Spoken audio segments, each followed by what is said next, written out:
महिन्यात लावलेला आहे. जून महिन्यामध्ये, या जूनमध्ये. अच्छा. जून 16. कोणतं मशीन आहे? ही scale electromagnetic water condition. Water condition. बरं. हे कशासाठी लावलं होतं तुम्ही?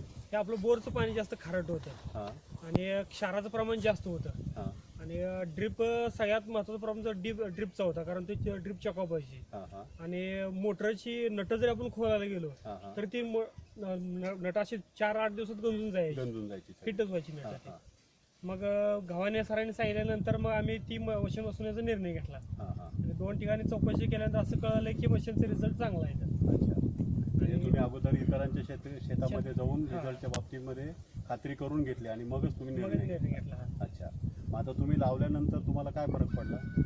याच्यामुळं ड्रिप चॉकअप थोडं प्रमाण कमी झालेलं आहे, कारण पहिलं आहे ते थोडं अजून शेडमध्ये जाईल निघून, बरं. पण क्षाराचं प्रमाण हां हां ही मशीननंतर बाहेर आल्यानंतर हे प्रमाण कमी झालेलं आहे, हां हां.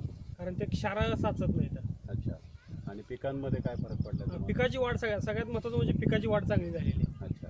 कोणतं कारण पीक घेतलं होतं? आपण आता ह्याच्यावर मका, ऊस काय थोडा संपला होता.